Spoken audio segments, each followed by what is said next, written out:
Welcome to another informational show about social media marketing. If you're a band, a business, or use social networking, you want to hear Highway to Success with your host, Cynthia McIntosh.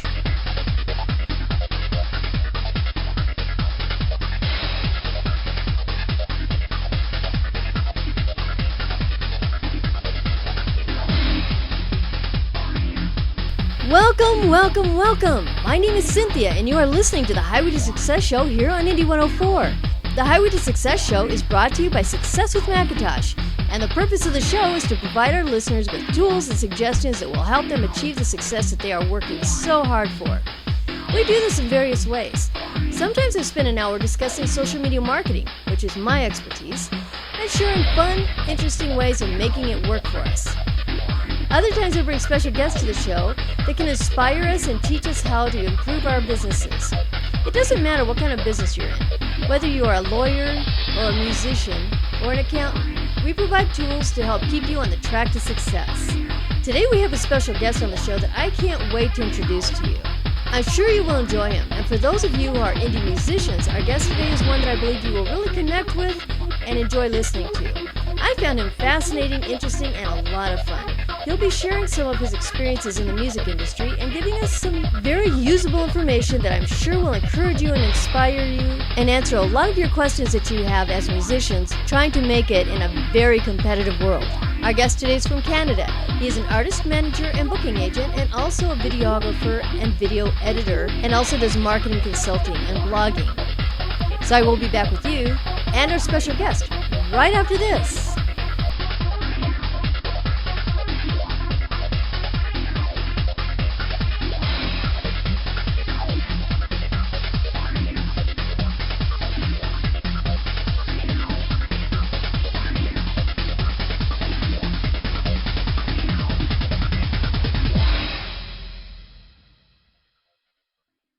Hello everyone, this is DJ Daniel. Are you looking for a way to make the second half of your Mondays fly by? Then check out Independent Corner here on Indie 104. I give you 3 hours of the best indie artists and bands from the US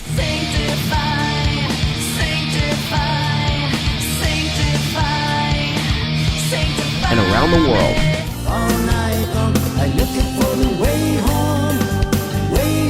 I might even play someone from your hometown. Hi everyone, this is Lloyd and Katie. We are Garak from Tokyo, Japan. Hello everyone, this is Morrigan from Ravensheart in the UK. Hey mate, this is Marty. And this is Karen. Of Sugar Rock from Brisbane, Australia. That's Independent Corner with me, DJ Daniel, every Monday at 4 p.m. Eastern, 1 p.m. Pacific on Indie 104, iRadio LA.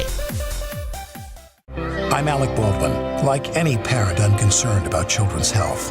Many kids don't eat as they should and are at risk for long-term health problems like diabetes and heart disease. But here's good news. Fruits, vegetables, whole grains, and other low-fat vegetarian foods can protect our kids and keep the rest of the family healthy too. For a free booklet, call the Physicians Committee for Responsible Medicine at 1-877-685-KIDS or visit www.kidsgethealthy.org. Kathy Ireland for the Will Rogers Institute. Are you worried that your kids aren't spending enough time being physically active?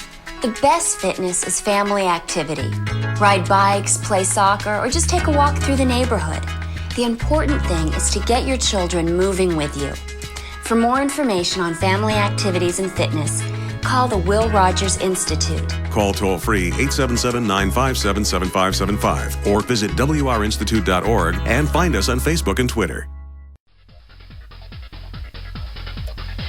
Hi, this is Cynthia with the Highway to Success show. I want to thank you for listening to our show today, and I sincerely hope that you're learning new and exciting ways to improve your marketing campaign and to build your business. I want to remind you that we will be here every Wednesday at noon, Pacific Standard Time, to bring you experts in the field of social media marketing, promotions, and business management. So be sure to tune in each week.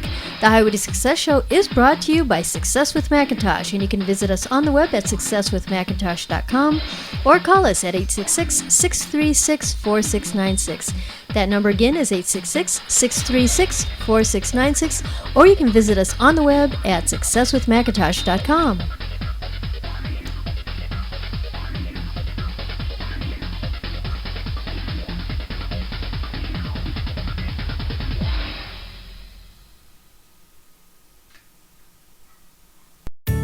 asthma, chronic bronchitis, emphysema, tuberculosis. These pulmonary diseases affect millions of Americans daily, and if you already suffer from one of these ailments, then you're well aware of the problems that you face. For over 75 years, the Will Rogers Institute has provided health education and research for all. For more information, visit wrinstitute.org or call toll-free 877-957-7575. And find us on Facebook and Twitter, the Will Rogers Institute, since 1936.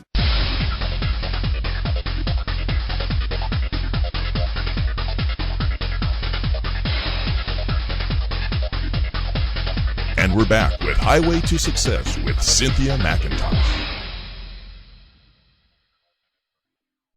Welcome back to the show, everyone. Today we are talking to Andrew Jones. Andrew Jones is from Canada. He's an artist manager, a booking agent, a videographer, video editor. He just does all kinds of things. So, welcome, Andrew, to the show.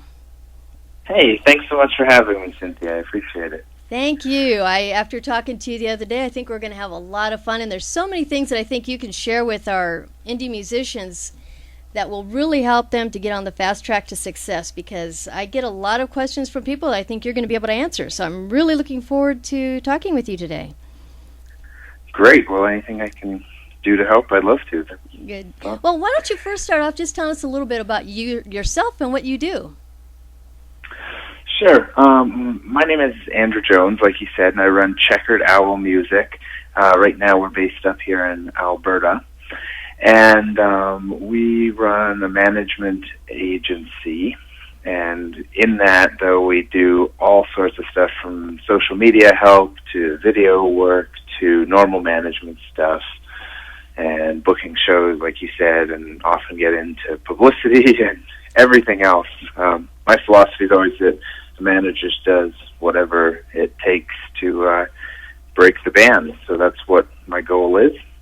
I kind of got into the music industry. I started off actually as a promoter and enjoyed that, and then got a job at a booking agency for a while.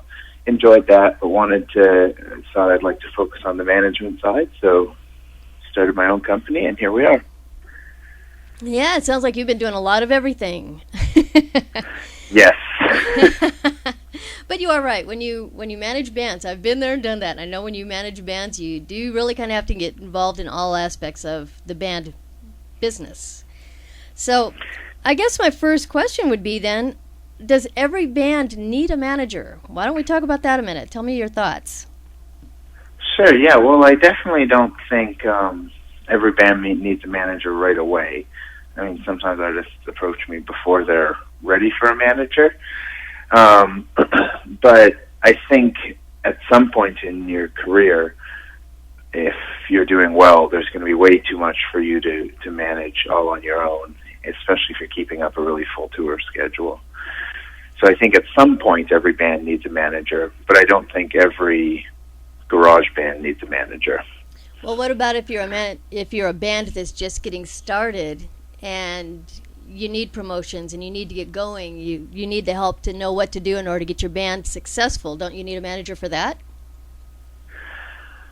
Well, I think it's valuable for a band to have done a bunch of that themselves, so they know what goes into it. I'm always a believer that a band should know what it's like to book a tour before they're paying someone else to book a tour, because then you know whether the person's doing a good job for you, you know the challenges of it, you know the good things about it, all that sort of thing. You've developed some relationships, and that goes across the board. I mean, certainly at a certain point, if you want to take things to the next level, I think a manager is essential, both for their relationships and just because you need to expand that team to really grow and do what you want to do. Well, that's really an interesting take.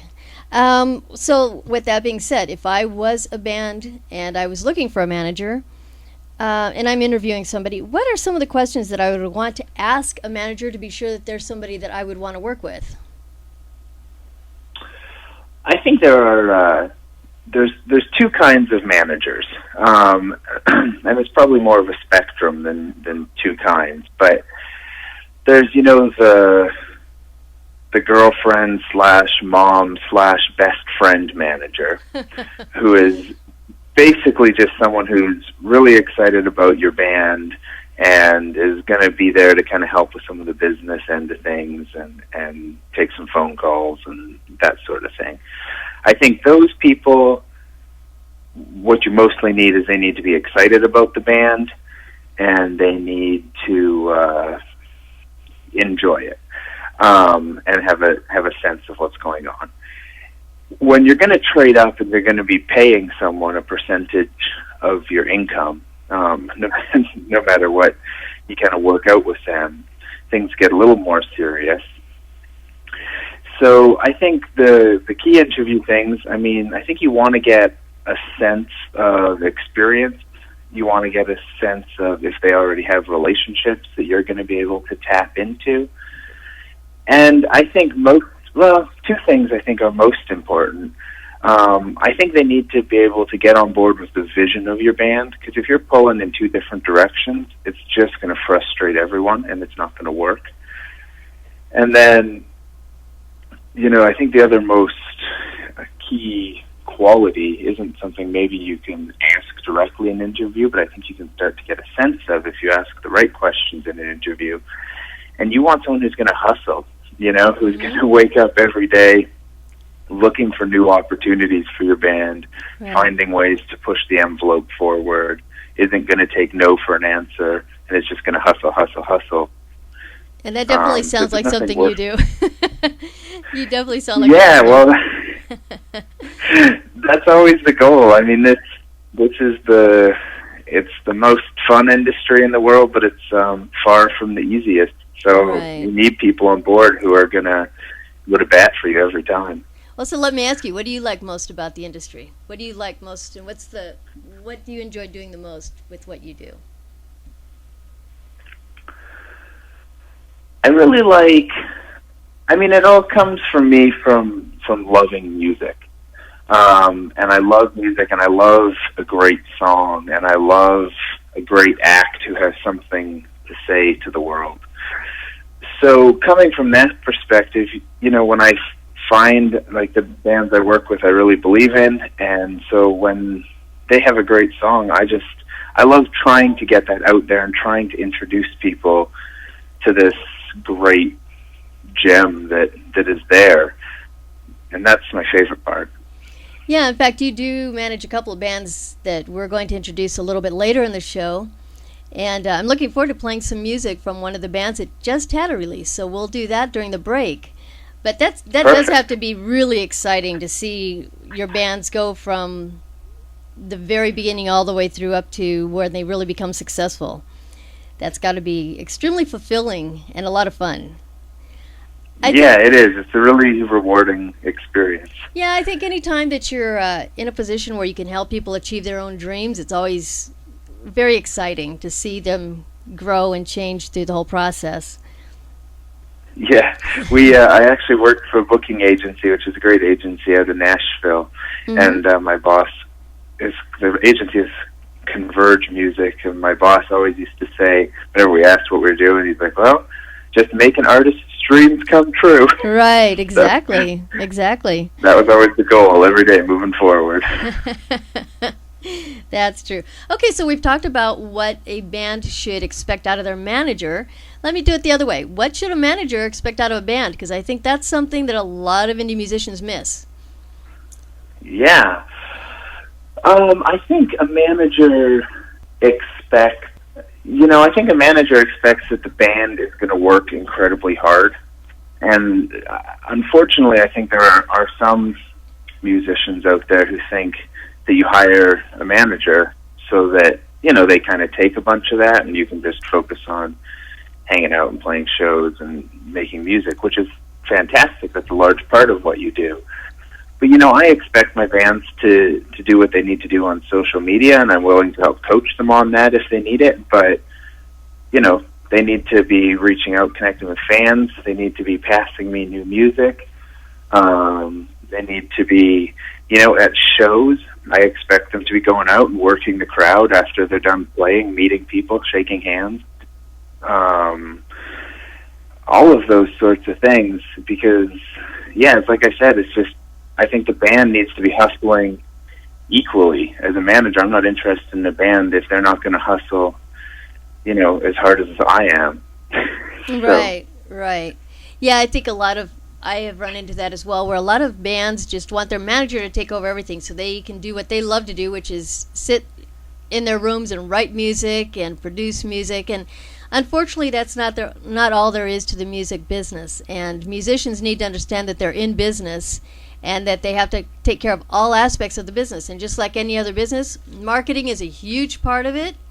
And practicing is a huge part of it. I mean, there's a lot of aspects to it, even accounting work. All of that's got to go into it. Yeah, well, that's what I was about to say. Even all the paperwork, because, most management deals any good management deal or booking agent deal or that sort of thing is a percentage, right? Right. So the band needs to be filling out the paperwork properly and reporting things appropriately and responding quickly, getting back to venues when I say, hey, can you get back to this venue, and tell them what monitor system you're bringing or whatever.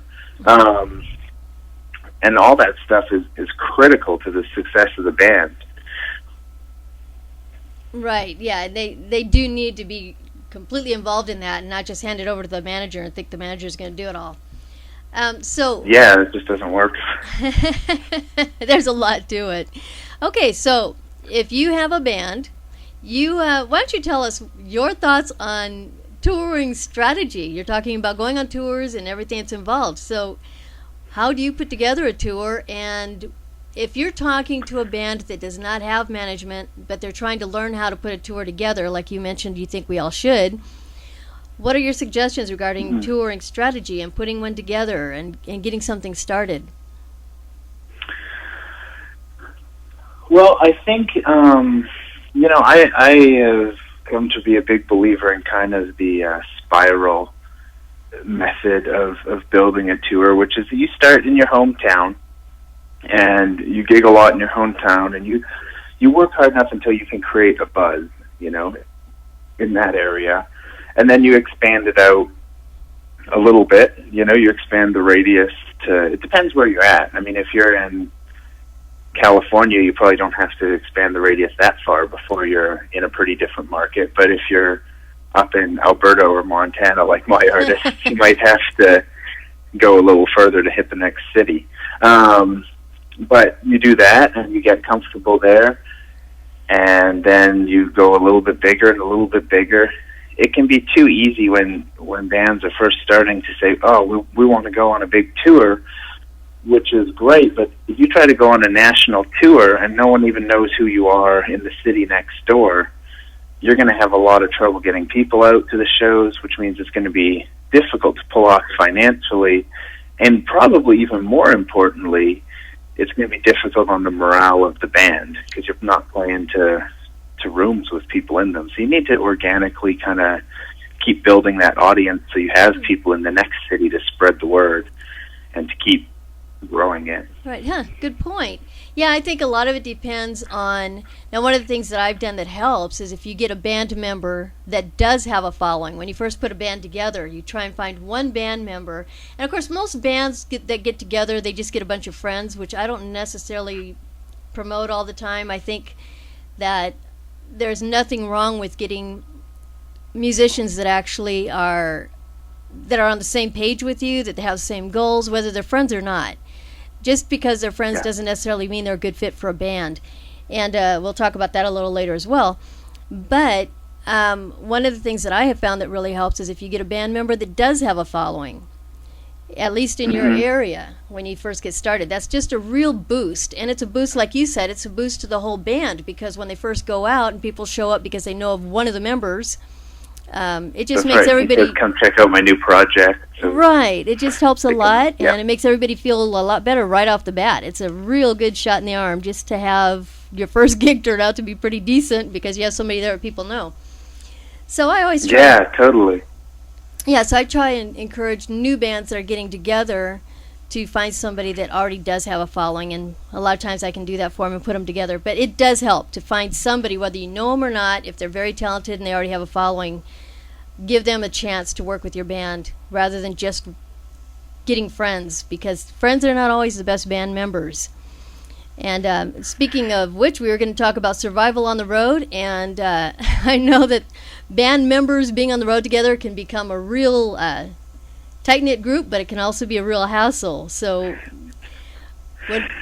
I'm sure you've got lots of stories to tell about that and a lot of suggestions with getting through going on tour, because it's not all fun and games, and it's not all the glamour that a lot of musicians are hoping it's going to be once they get out there. No, like tour, I think tour is an interesting beast that has, I don't think, comparison in anyone else's life besides musicians.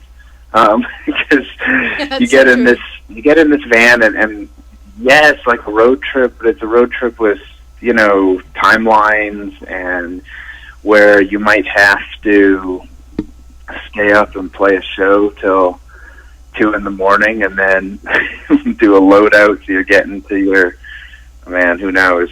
Sometimes you're getting to your hotel if you can arrange it, which is great with the promoter, but sometimes you're sleeping on some guy's floor, and sometimes you think you're sleeping on some guy's couch, and then suddenly that door closes and you're just left to either pay for a hotel yourself or sleep in your van. So it's a crazy time, I think, to be on the road. So you do really need to have people that you can really connect with and that you feel comfortable. And partly, I think the only way to do it is to do it, but you have to think that, okay, could I sit in a van with this guy for 8 hours a day for 3 weeks? Because that's a lot. Right. You know? Right. You have to really jive with the person before you can do that. And I mean, it's a stressful time, and there's competing schedules, and you know, it's even tough if you have one person who's trying to keep things really clean and another person who doesn't care, and we have to all each with a whole lot of things. And you're going to have great gigs, which you're all going to be elated and having tons of fun and stoked, and then you are going to have some crappy gigs from time to time. And, you know, you got to have people who you still can work with when things are good and when things are hard and when things are in between, because all of those are going to happen on most tours. It's just the reality. Right. And I think that's why I really encourage people to be sure that your number one priority when you're putting a band together from the very beginning is to be sure that everybody is on the same page. Because when you're on tour and it gets tough, it's when everybody has the same focus and they have the same drive and they all have the same goals that keeps you going. If you have one member that's just doing it for fun, and you have another member that's doing it because they need to pay the bills, and they have another one that's really focused and really wants the career, then when it gets tough, you're going to have a hard time, because it's not going to be worth it to some of them, and it will be to others, and you're going to just have some real issues, and there's going to be a lot of frustration. But if everybody is really focused and everybody has the same vision and the same goal, then when it gets tough, you can start focusing on that goal to get yourself, you know, get your feet back on the ground and not get too discouraged. And all exactly what you mentioned, and all the extras that come with if you really want to do it, like I mentioned before, you know, being at your merch table, but not even just being at the merch table, trying to go out into wherever you're playing, the coffee shop or the club or whatever, and shake people's hands and get out there. And that's hard, and that's hard after you've played a show. So if you don't have people who are more dedicated to the goal of the band than they are to going and grabbing another drink after the show, you're going to frustrate the people who are really out there working hard. Right. So I do think that when you do put a band together, I always really encourage people to think it through and don't just grab friends, because it's not the farther up the ladder you go in your career, the harder it gets. It doesn't get easier, it gets harder. It's harder work, it's more time consuming. And if you do not really have the same goals and the same heart and the same passion, you're going to have problems. All you have to do is... Yeah, I think... All you need to do is start reading the books about, you know, that the different bands have written and the history of the different bands that we've all heard of. And you'll hear that story over and over and over again, how things got tough and people started having problems because somebody wanted one thing and somebody else had the other. Had another idea. So it's really important to be sure everybody's on the same page before you even get started. Yeah. It's always tempting to just No, grab... I couldn't agree more. You have to have the same vision going in. Yeah. It's always tempting to just grab your best friend from high school when you start a band and just practice together in the garage. But if you're really serious about it, that's not the way to go. So tell me, since you've got a background with touring, what are your favorite do's and don'ts of being on tour? That's a very, very good question. You don't have... I think... Yeah, man, it's such a hodgepodge of things. But I think the biggest, it's kind of what we were talking about before, but I think everything that's a do is about respecting everyone else who you're with. So whether that's the promoter and you're calling ahead and saying, hey, this is what time we're coming, is that going to be all right? Double checking that, to your bandmates, and not being a jerk. If someone's trying to sleep, letting them do that a bit, or if someone needs to, or if the schedule's saying, hey, we need to keep going because we got a radio station interview in an hour. I mean, sometimes those turnarounds, I know for my bands, I've had them out playing in one city until really late, let's say 2, and then they have to be in the next city, but the only time I could get the station visit was noon. So it's just a matter of just being respectful to everyone who's working really hard on that schedule, because it's an industry that's easy to frustrate people, but if you're courteous and kind and respectful of your band or respectful of all the professionals you're working with, I think you can build up such a good reputation on the road. And promoters, often call me and say, hey, thank you so much. Your band was so great to work with, and they were really cool. And that just goes miles to building your career. Because then the next time your agent or manager calls that venue, they're excited to have you back, which means their clientele is used to having you, which means they're turning into real fans. And that's rock and roll, man. That's how it happens. Good point. Okay, well, we're going to take a break right now. But when we come back, we will discuss more about touring, and we're going to get into some other information about band management and how to get where you want to be with your band. So we look forward to coming back with you and our special guest right after this.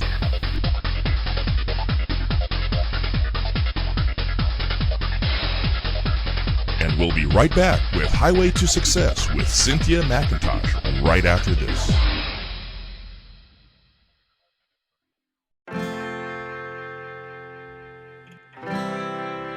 Well, say stars man truth. Come to tell you the importance of our family. We are family, no matter what we do. You be there for me, I will be there for you. When I was just a little child, my family was poor, but we always kept a smile. My father worked 2 jobs while he was able, and always made sure that there was food on the table. Every day my mother would go fetch the water, walk for a mile and on the back carry the daughter. So many times left alone, me and my brother, but when we got scared, we always knew we had each other. We are family, no matter what we do. You be there for me, I will be there for you. We are family, no matter what we do. You be there for me, I will be there for you. In elementary school I would get pushed around, them bully would hit me while his friends would hold me down. But my brothers rushed in and pull them off a bite. They hit them right back until I made them cry. We got the blame, teacher call their parents in. Look like one of the battles that you never gonna win. We were on the defensive, they were on the attack. Mom believe every word, you know my pops had my back. We are family, no matter what we do. You be there for me, I will be there for you. We are family, no matter what we do. You be there for me, I will be there for you.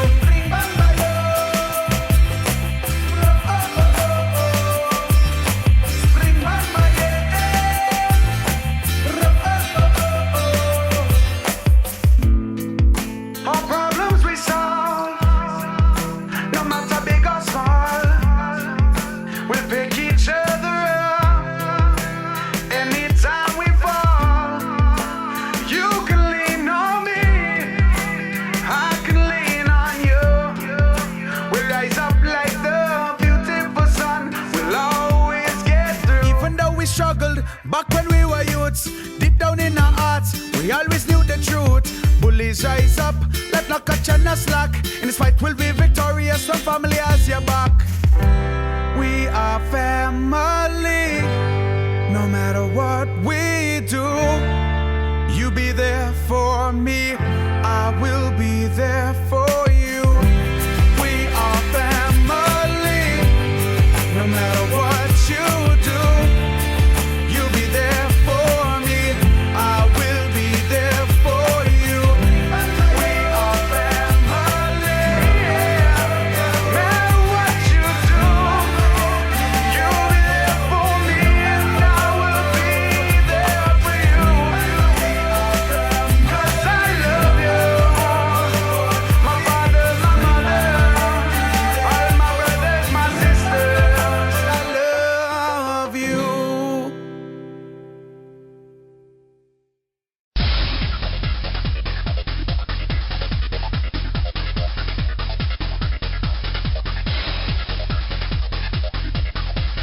And we're back with Highway to Success with Cynthia McIntosh.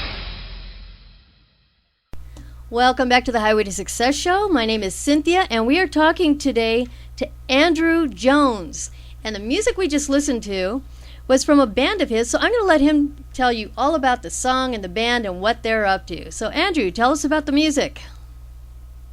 Yeah, that band is called Tasman Jude, Tasman Jude, and they're a reggae band out of Alberta.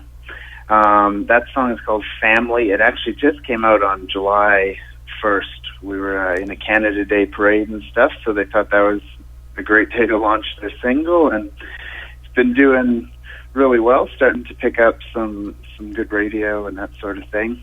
So, yeah, that's the track. It was actually also co-written with Earl Pariah, who is the front man of the Steadies and also formed Wide Mouth Mason, who were a huge Canadian indie band. Not indie band, sorry, they're just a huge Canadian band. So, yeah. So where can we get more information on this band? What do they have a website, or is there any place we can go to get more information, more music from them? Yeah, definitely. They have TasmanJude.com, and then, of course, they're on Facebook, and it's just facebook.com/TasmanJude, twitter.com/TasmanJude, youtube.com/TasmanJude. Good job on the branding. Really good job on the branding. We actually talked on the show last week about branding, because a lot of times you'll go to a band's website and it'll be one name, and then you go to Twitter and it'll have one name, and you go to Facebook and they'll have one name. If they have a good URL at all, a lot of times they're just the gobbledygook that you automatically get when you get a Facebook page. But even if they change the URL, they'll be all over the place, so you can't just do what you just did and say, hey, this is the name of the band, and if you go to Twitter, that's the name. If you go to LinkedIn, that's the name. If you go to Facebook, that's the name. And that's awesome. That's wonderful. Very well done.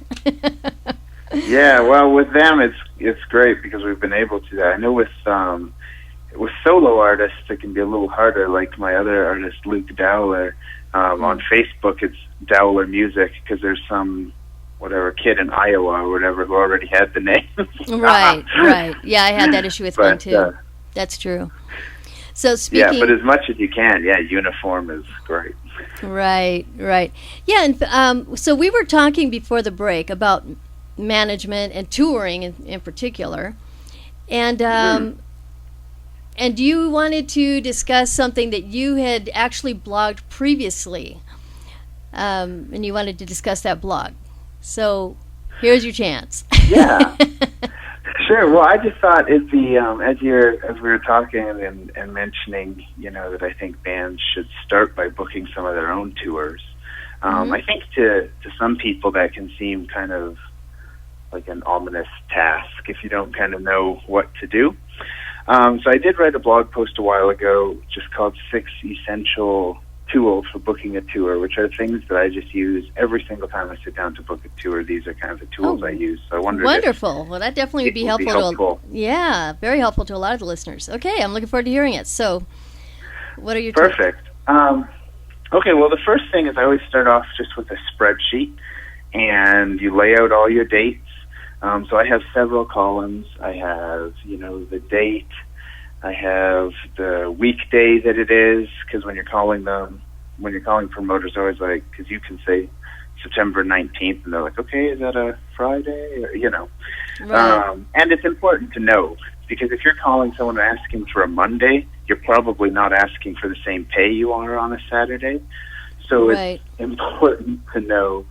Yeah, so then I just put the date, the weekday, the city, the venue, the promoter, the pay, and then whether it's confirmed or not, and then whether it's entered into my websites or not, which we use artist data for both of my artists for that, but just, the date needs to go in there so it can get published to your Facebook, to your website, to your Twitter, wherever you publish dates, it needs to be in there. That's the first thing I do is I set up a spreadsheet for the length of the tour, and actually I just have a spreadsheet that goes for the whole year. And then I just keep plugging in dates, because sometimes you're booking stuff that's, you're booking your tour that's in 4 months, but simultaneously someone calls you and says, hey, can I get them next February? Sure, Right. So Now, you want to have all that ready. Now, if you're talking spreadsheets, are you talking Excel? Just so people know where to go for that? Yeah, I'm on Mac, so I use Numbers. Oh, okay. Which there's a lot of speculation is going to turn free in September, and I'll be online like Google Docs, but way more functional, right? Which will be great. But yeah, Excel or Numbers, or you can use a Google Doc. That works fine. That works great, especially if you have a couple people booking dates. It can work really well, and Open Office even could work. Okay. So whatever you need to do, you just set up a spreadsheet in there. And then the next place I go is Google Maps. And I wrote in what my key cities are going to be. So your key markets are the places that you really want to play. So let's say you're up in the Northwest, and you're just doing a tour of the Northwest, because like we talked about before, you're not trying to do a national tour before you should.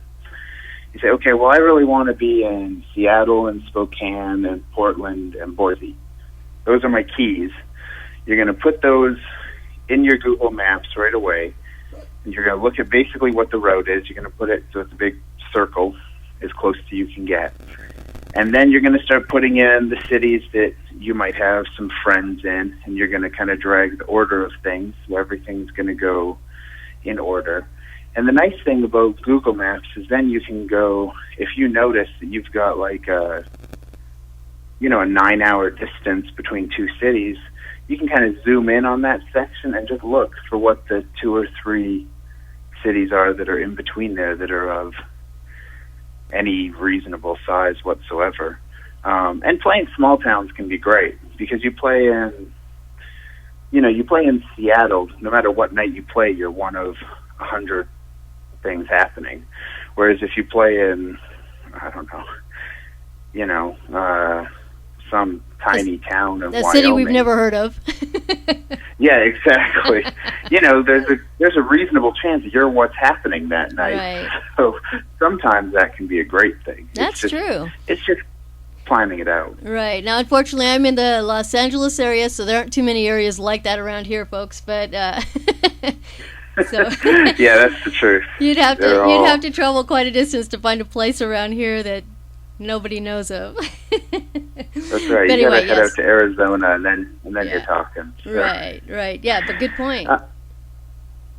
But then the next thing I use, so once you have your basic cities, and you can't be precious with those. That routing is going to move around and change, and you're going to wish a couple parts of it made better sense than they do at the end, but it's just the way it is. But then you kind of, basically where you're going, so you can start offering proper dates to people. So then the two resources I use to find venues are Indie on the Move, which is a website. It's just indieonthemove.com. Huh. And that is my primary. It is fantastic. It's only available in the States. So if you're anywhere else in the world, kind of too bad. But you'll have to come out here and tour. Yeah, but you can just look up any city on there, and it'll just list all the venues in that city. You click on them, it gives you the contact information, the booker's name, and if any bands have rated them, like from a band perspective. Wow. It tells you what they gave and everything else. So that's an enormous resource that'll save you so much Googling. Right. Now, I do have a question. I do have a question with that, though. I have other similar programs that I've used in the past, and they almost invariably will ask you what kind of following you have and how many people you're expecting to pull in if they book you. Now, if you're a brand new band and you're just getting started, you may, like you said, you're going to want to develop a following in your area. But then as soon as you start spreading out, you're not necessarily going to get people, especially like for somebody like me. I live in the LA area. So if a band has a following in the LA area and then all of a sudden they decide, okay, now I'm going to go out to, just a little north of here even, just 50 miles north. There are so many places for people to go here in LA that they're not going to travel 50 miles to go someplace that I'm going to be unless I'm really, really, really good and I have some very loyal followers. But sure, yeah. But when they require that you have X number of people that you're going to be bringing in, how do you get past that? Well, I think there's a few things you can do. Number one is you can just try as often as you can to get people on the phone so you can make your pitch well. Mm-hmm. I always like to go, and a lot of people don't do it this way, and probably a lot of people even disagree with the way I do it, but I always phone first. I try to talk to the talent buyer. I say, hey, I try to get them feeling excited about the band, and then I say, all right, I'm going to send you an email. The email is going to say in the subject, Luke Dowler and the Savage Gentleman, so you know what's coming. Mm-hmm. And, let's talk some more. And then I can say in the email, it's not a totally cold email from some random band. It's, hey, Jeff, thanks for talking today. I think these guys would be a great fit for what we talked about, blah, blah, blah. Mm-hmm. Okay. So that's the one way I do it. And the other thing that's even better is if you can get another local band on the bill, that's great. Oh, that makes sense. If they're good, then they're going to have a draw in their city. Mm-hmm. And even if they only bring out their 30 friends, it's probably better than you were going to do with a bunch of random posters in a city that no one's ever heard of you. Absolutely. So it's, I think that's a great way to go about it. And most promoters at venues are really into that. Some of them will help you build that bill. Some of them will just be willing to give you phone numbers. Some of them will just say, come to me when you have a complete bill. Mm-hmm. It just depends on the venue. Right. But if you can do that effectively, and sometimes it means a show trade with the other band, which is cool. You say, hey, so you're playing up in, or let's say your band from LA even toured all the way up to Norco. Right. You go, you play there, you have a local band on the bill, and they say, man, I've been really wishing I could break LA, but there's so many bands that I don't know how I'm going to get there. Right. You say, well, I'll tell you what, next time we play, you open for us in LA. Mm-hmm. And it becomes a win-win for everyone. Wow, good point. Really good point. Yeah, it takes some Googling, but I actually find Reverb Nation to be a pretty useful tool in that regard, because you can go and you can look at the city and you can see who the top 10 bands are in that city. Right. Reverb Nation charts are weird, but it still gives you an idea if they have any following whatsoever. Right. And then you just reach out to them and email them, and most bands are pretty cool with getting new shows and playing with new people. So very, very good information. Thank you. That's awesome. Okay, so back to your list of tools. Right. Sorry, I got you distracted here. So you have your spreadsheet, you have Google Maps, and you hit up Indie on the Move. Another resource I use is the Indie Venue Bible, which is similar to Indie on the Move. Basically, it's just a list of a whole bunch of venues. They're sorted into genre, and you go at her hard. So it works. I find Indie on the Move is updated more frequently, so that's why it's my go-to. But there's always different venues in the Indie Venue Bible, and that one costs you, I can't remember, but it's not a ton of money, but you basically get a big PDF book.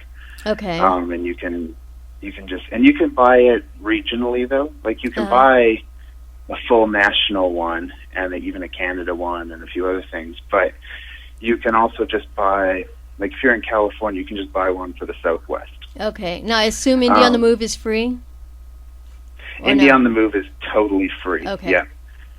And they're one of my favorite websites in the world. I highly recommend checking them out for sure. I use it constantly. Wonderful. And then the next thing I use is a database. So I use Bento on my Mac, which is like Junior FileMaker.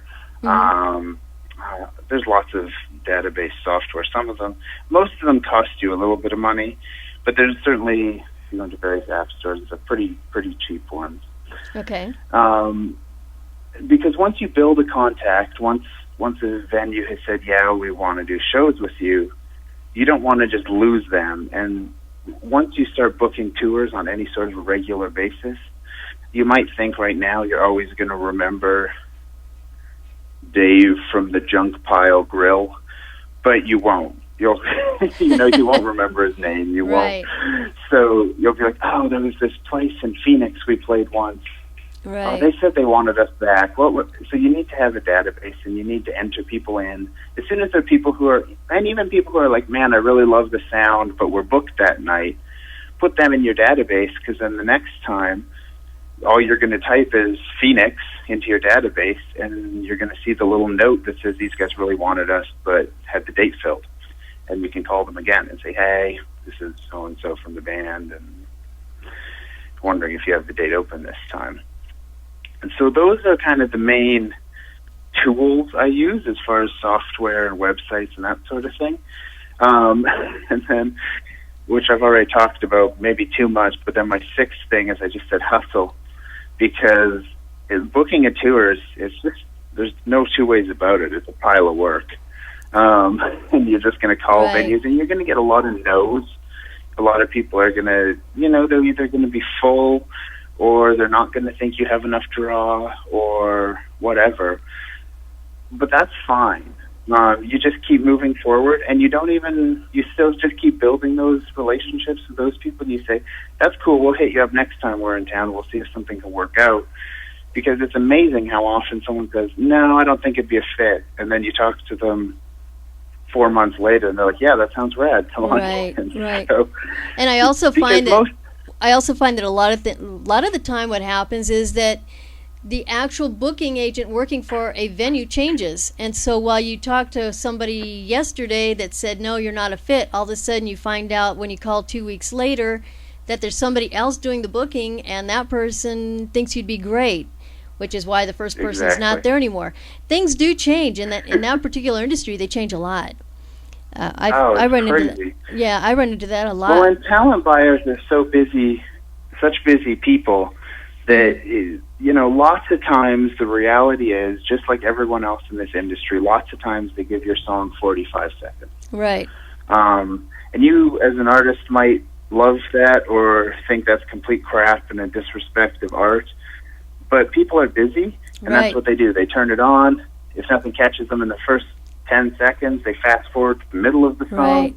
If nothing catches them in the first 10 seconds, they move on. And it's just reality. So if you hit them back the next time and you send them your newest YouTube video, which has a different song, it could be a totally different ball game, Right. It's just absolutely. That's the why way it is. I put a big focus on a really good EPK that's going to grab them almost instantly, because you don't have 5 minutes to convince them. You've got seconds.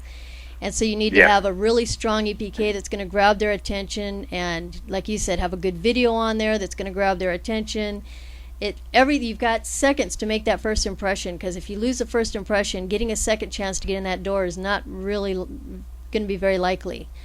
So the first impression is very important. important. We have with the bands I work with, I've built just an HTML page that's password protected on the back side of either their website or mine. Mm-hmm. And it's the guy can go in, he can choose from a playlist, anything on the whole last album. You can click to the bio, you can click to pictures, you can click to video, whatever you want, because everyone's looking for something different.